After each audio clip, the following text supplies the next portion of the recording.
Belanda tidak ingin begitu saja melepaskan Indonesia sebagai negara yang merdeka. Mereka melakukan berbagai upaya agar bisa kembali menguasai Indonesia. Setelah Republik Indonesia Serikat menerima pengakuan kedaulatan pada tanggal 27 Desember tahun 1949, muncul rasa tidak puas dari kalangan rakyat, terutama negara-negara bagian yang berada di luar Republik Indonesia. Pada masa RIS, Belanda menciptakan sekitar 15 negara bagian atau daerah-daerah yang bersifat kolonial dan belum merdeka secara penuh. Negara-negara ciptaan Belanda tersebut, yang pertama ada negara Indonesia Timur. Ini merupakan negara bagian pertama yang dibentuk oleh Belanda pada tahun 1946. Yang kedua ada negara Sumatera Timur. Ini adalah negara bagian yang dibentuk pada tanggal 25 Desember tahun 1947, namun sudah diresmikan sejak tanggal 16 Februari tahun 1946. Yang ketiga ada negara Sumatera Selatan. Negara bagian ini terbentuk atas persetujuan Van Mook pada tanggal 30 Agustus tahun 1948. Daerahnya meliputi Palembang dan sekitarnya, dengan presidennya yang bernama Abdul Malik. Yang keempat ada negara Pasundan yang berlokasi di Jawa Barat.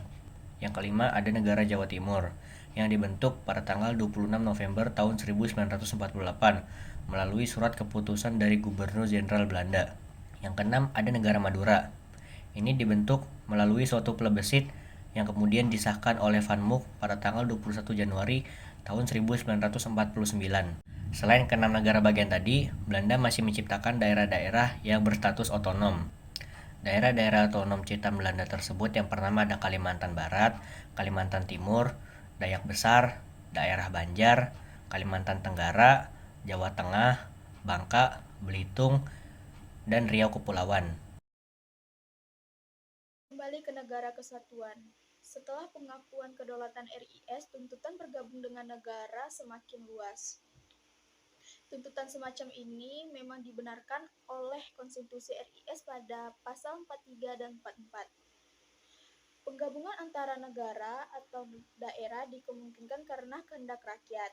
Maka pada 8 Maret 1950, pemerintah RIS dengan persetujuan DPR dan Senat RIS mengeluarkan Undang-Undang Darurat No. 11 tahun 1950 tentang tata cara perubahan suasana kenegaraan RIS. Piagam Persetujuan 19 Mei 1950. Sesuai dengan usulan DPR Sumatera Timur, proses pembentukan NKRI tidak melalui penggabungan RI, tetapi melalui penggabungan RSI. Setelah itu, diadakan konferensi yang dihadiri oleh wakil-wakil RSI, termasuk NIT dan SNT. Melalui konferensi tersebut, akhirnya pada tanggal 19 Mei 1950, tercapai persetujuan yang dituangkan ke dalam Piagam Persetujuan. Isi penting Persetujuan 19 Mei 1950 yang pertama, kesediaan bersama untuk membentuk negara kesatuan sebagai penjelmaan dari yang berdasarkan pada Proklamasi 17 Agustus 1945. Yang kedua, penyempurnaan konstitusi RSI dengan memasukkan bagian-bagian penting menyusun rencana undang-undang negara kesatuan. Kembali ke NKRI pada 12 Agustus 1950. KNIP RIS menyetujui rancangan undang-undang itu menjadi undang-undang sementara. Pada tanggal 15 Agustus 1950 diadakan rapat lembaga parlemen DPR dan Senat RIS. Dalam rapat gabungan ini, Presiden Soekarno membaca piagam persetujuan NKRI. Presiden Soekarno langsung ke Yogyakarta untuk mengambil jabatan menjadi Presiden RI.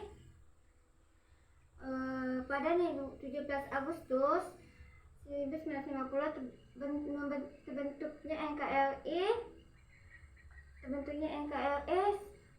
Soekarno menjadi Presiden RI dan Muhammad Hatta menjadi sebagai wakil presiden RI.